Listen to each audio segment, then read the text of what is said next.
It's called Excuses Be Gone. I'm gonna leave a description.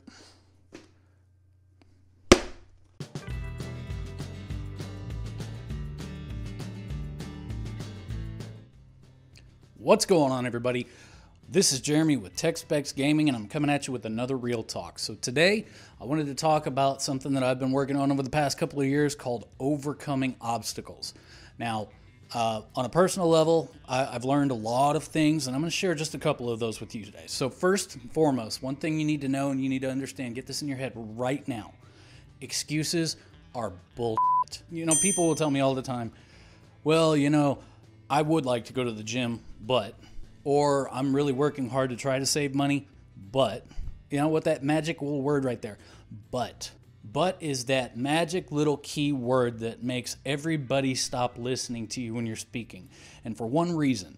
Why? Because they know what's coming next, an excuse. The thing is we all know how excuses work, even on a subconscious level. We all know that an excuse is nothing more than an attempt to save face and prevent the other person from thinking ill of us. Because nobody wants to be thought less of. And that, in turn, becomes our first defense mechanism, and eventually it becomes what's referred to as a self-handicap.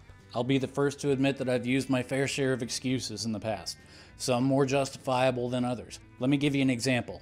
Several years ago, I was working with a trainer of mine and also a very close friend, and I had broken one of my feet. I had a Jones fracture in my right foot. It was apparently a common thing. I've had one in my left foot. Now I guess it was just time for me to get one in my right foot. And so, of course, what do I have to do but go to my trainer and say, hey man, I can't lift weights.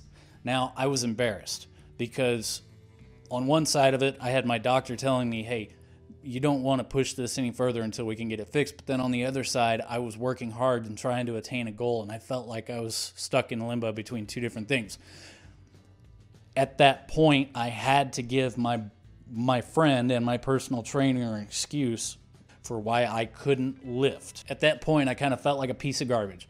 It almost felt like I had let him down. Granted, it was a justified excuse, but still I was stuck in a place where he knew and I knew, both in our minds, that there was some subtleties and nuances kind of rolling around. And we all kind of have that propensity to question, like, okay, is this legitimate? Because granted, I was his friend and he trusted me. He wasn't asking me for a doctor's note or anything like that. Still, there was this subtle feeling like I had let him down or something to that effect, and it got to a point where I felt like I couldn't even set foot in the gym, all because I gave him an excuse. Looking back on it, probably the proper protocol would have been to just say, okay, hey, there's other things that I can do without putting any kind of pressure or any kind of stress on this foot until I can get it fixed. However, I was so embarrassed because I had subtly disabled myself to a degree and not allowing myself to do certain things. I could have found plenty of workarounds in the gym to deal with the injury, but instead, because I was so embarrassed, because I had made an excuse in the first place, I just stopped going. And that was terrible for my personal growth. Spoiler alert, I did get the surgery. I did get the foot fixed. We're good. But the crazy concept here is that we all have these goals and these ambitions and these desires, and then we get into a place where we never actually go forward and go and get and chase after those goals and those ambitions because we let things get in the way and we make those excuses. When it comes to your ambitions, comes to your goals, your achievements, whatever it is that you've got in mind, the best advice that I could give to anybody is just this. Just start. You're going to make mistakes along the way. There's going to be slip-ups. There's going to be something that you're not going to be excited about or happy about. Do it anyway. Get in there and get it done. The best way to learn is through experience. Another ideal situation would be for you to learn from a mentor. Granted, not everybody has access to a mentor, but we have a plethora of YouTube videos available to us. People who've already walked the walk, and they are now willing to share that knowledge with you in exchange for some AdSense or something along those lines, which, by the way, we're too small for AdSense right now, so go subscribe. Oh, and by the way, if you do have people in your life that are just full of excuses, those people are toxic. And it's not a crime for you to distance yourself from those types of people. For more information on excuses, check out this book by Dr. Wayne Dyer, Excuses Be Gone. I'm going to leave a link somewhere down there in the description. Go get it. What are you waiting for? Point number 2. I had to learn how to deal with people. Point number 2. I had to learn how to deal with people. It seems easy enough, right? Not exactly. See, I've been a little bit socially awkward. I've been a little bit introverted. So for me, learning how to deal with people, that was a challenge. My limited experience here stemmed from my time in the Army. And as we all know, you can't exactly talk to the civilians the same way that you might talk to an Army soldier. The mentality is a little bit different. And granted, soldiers do have egos just like everybody else. But we were taught at a very young age to get that ego in check, learn how to take instructions, and then, put all the emotional stuff off to the side for later. We'll deal with that later. Fast forward about 13 years and now it's much different. Speaking to people for me has become much more enjoyable and more fruitful. The key here is learning how to speak to people and then bearing in mind also that when you speak to somebody, the ego definitely comes into play. Also, don't think of an ego as a negative thing or a bad thing, because we all have egos. Everybody's got an ego, and the job of the ego is actually to protect yourself. It's a survival instinct. Just like you would protect yourself in a physical sense should somebody come to try and harm you, your ego's job is to try to protect your sanity, your mindset, if you will. So the ego's not necessarily a terrible thing. So when addressing people and speaking to people, I kind of try to treat it like it's an investigation, almost like I'm snooping a little bit. It turns out that when you speak to people, you talk to them, you kind of give them an idea that you want to kind of get an understanding for what kind of a person they are, who they are. And so your mission when you go to speak to somebody is simply put, I'm just trying to get to learn who this person is. And what that does is it opens up a floodgate for them. It opens up an understanding for them that you're interested in everything that they're talking about. You're interested in their spouse or their kids or their job, whatever it may be. And so the social lubricant that takes place here is simply asking questions about them. And what that does is it lowers their guard. It says, okay, this person is not a threat, so we can calm down. And as you begin to speak to this person and start asking questions and getting to know all about them, you realize they've opened up pretty well. Chances are that most people that you speak to, the ego allows them to love themselves more than they love anybody else. It's just going to be the way it is.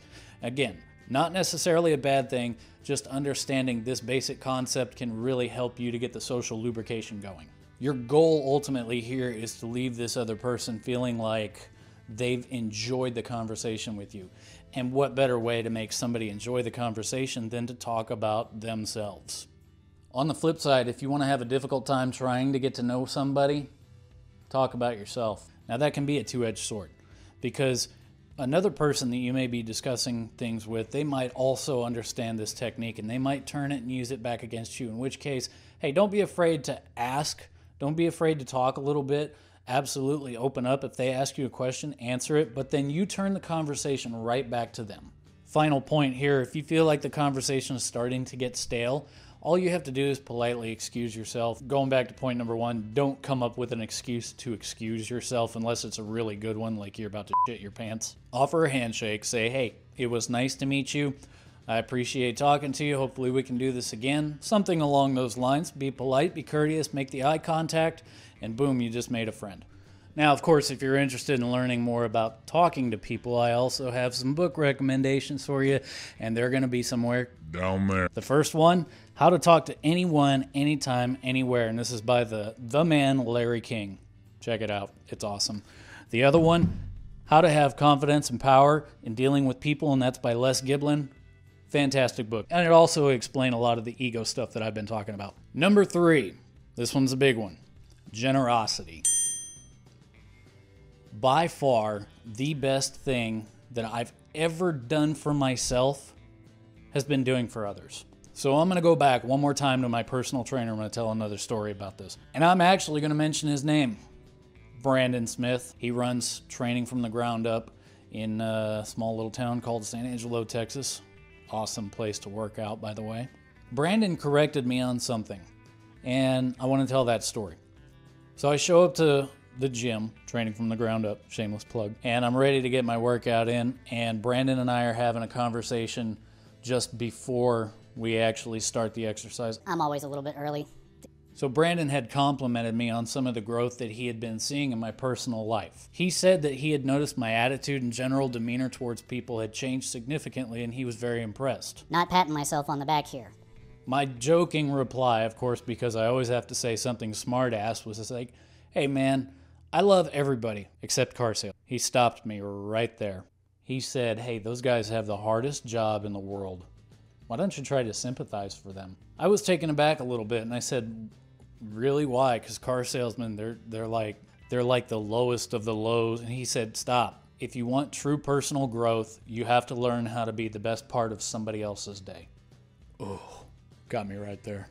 I took what Brandon had said and I put it into practice. The results have been nothing but amazing. I practice it daily, and it's opened a lot of doors for me. It's even shown me another side of people that I never really thought existed. And it's made it easier for me to pinpoint those same types of people. You can always pinpoint somebody who's got a generous spirit. It's in their attitude. It's in their posture. It's in their demeanor. It's in their language. It's in their tone of voice. It's everywhere. When you start applying it, you'll start seeing it exponentially. It's all over the place, and it's infectious. It's amazing. The last and final piece of advice I have for you today is you have to have a teachable spirit. So what does that mean? That means admitting right now that you just don't know everything. And the sooner that you admit that, the sooner you're going to open up the doors to be able to overcoming your own obstacles. Because at that point, then you won't be afraid to ask an expert's opinion on their advice. Maybe it's financial. Maybe it's video games. Maybe you just need a recommendation. What's the best restaurant in town? You just turned that person into an expert, and you opened yourself up to be teachable. And because of it, you find out that the best restaurant in town is a little Greek place right down the road. Also, never be afraid to ask somebody for advice. Chances are, if you treat them like the experts that you believe that they are, they'll be flattered and jump at the chance to help you out. So those were my 4 techniques for overcoming obstacles. Is there anything that you do differently that you'd like to tell us about down in the comments section below? Hey, put it down there, say something. We all grow stronger and better together. And one more thing, if you like this video, share it, like it. You can dislike it if you want to. Engage in the comments section, but most of all, hit that subscribe button because we're a super tiny channel and we won't grow without your help. Till next time, this is Jeremy.